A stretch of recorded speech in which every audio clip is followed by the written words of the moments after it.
Hi everyone, Evie here, the Greek goddess of great reading. Today I'll be reviewing The Isle of the Lost by Melissa de la Cruz. I believe it's the first book in a series by her called Descendants. As self-proclaimed ruler of the Isle, Maleficent has no tolerance for anything less than pure evil. She has little time for her subjects, who have still not mastered life without magic.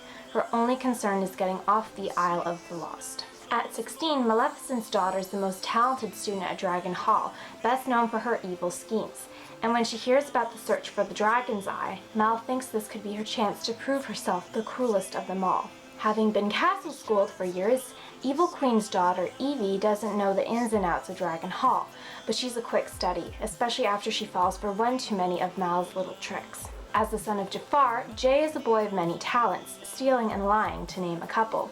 Jay and Mal have been frenemies forever, and he's not about to miss out on the quest for the Dragon's Eye. Cruella de Vil's son may not be the bravest, but he's certainly clever. Carlos's inventions may be the missing piece in locating the Dragon's Eye and ending their banishment for good. 20 years ago, all the evil villains were banished from the kingdom of Auradon to the Isle of the Lost, a dark and dreary place protected by a force field that makes it impossible for them to leave. Stripped of their magical powers, the villains now live in total isolation, forgotten by the world. But hidden in the Forbidden Fortress is Dragon's Eye, the key to true darkness and the villain's only hope of escape. Only the cleverest, evilest, nastiest villain can find it. Who will it be? In the quest for the Dragon's Eye, these kids are proof that just because you come from an evil family tree, being good ain't so bad. So this book is kind of a prequel to this movie that came out on the Disney Channel called Descendants, and it features all these characters I just talked about. The daughter of Maleficent, the daughter of the Evil Queen, the son of Jafar, and the son of Cruella de Vil.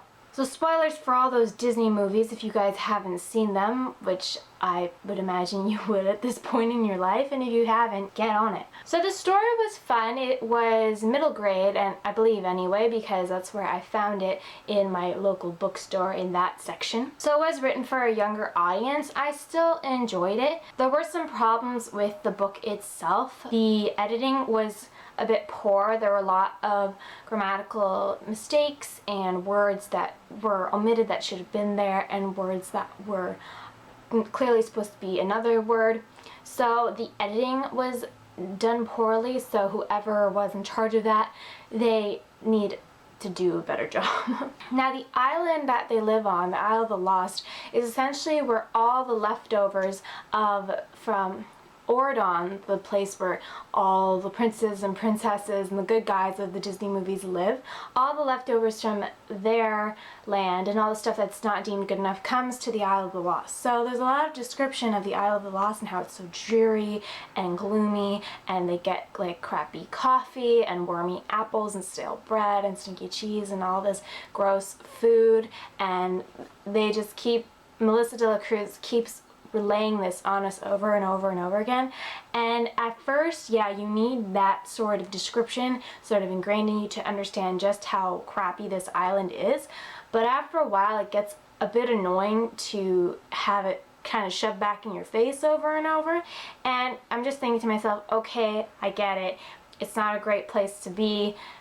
The evil villains can like it, but it's not a great place to be. I get it. You don't need to lay it on so thick. Besides the four children of the villains who are featured, there's also sort of another viewpoint of the prince, son of King Beast and Queen Belle, so obviously Beastin Bell from The Beauty and the Beast.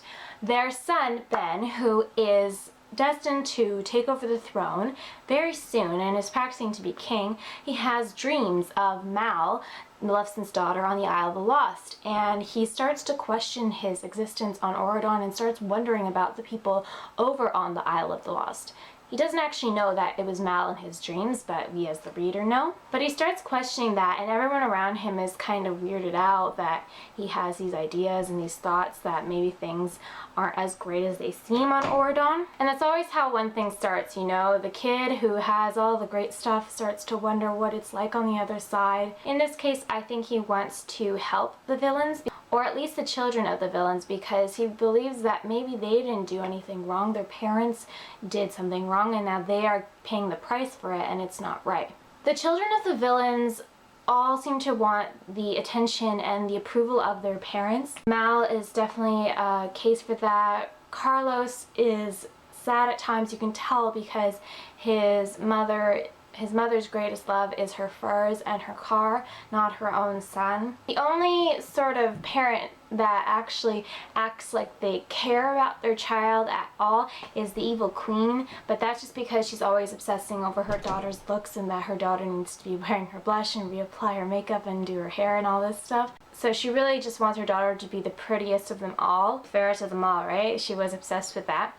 But it's to an extreme that it's not just fun mother and daughter bonding over beauty time. It's kind of an obsession because she didn't get to be the fairest of them all, so she wants her daughter to be the fairest of them all, and it's sort of just living through her daughter what she never got. So all the kids have messed up relationships with their parents, but it's nice that they kind of bond together when they go on this quest for the dragon's eye to try and revive the magic on the island so they can escape.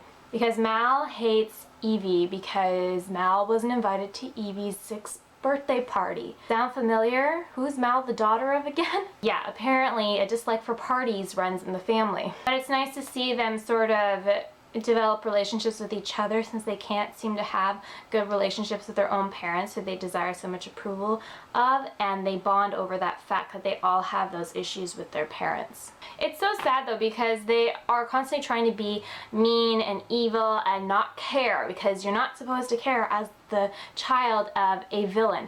And it's sad because at one point in the book, Carlos is talking about how he doesn't have a bed to sleep on, or a pillow, or proper bed or pillow. And Evie says to him, "Oh, I have a pillow at home if you want me to bring it to you." But then in her head, she thinks to herself, "Oh wait, did I really just say that?" And she corrects herself by saying, "Oh, we were gonna throw it away anyway, so I might as well just give it to you."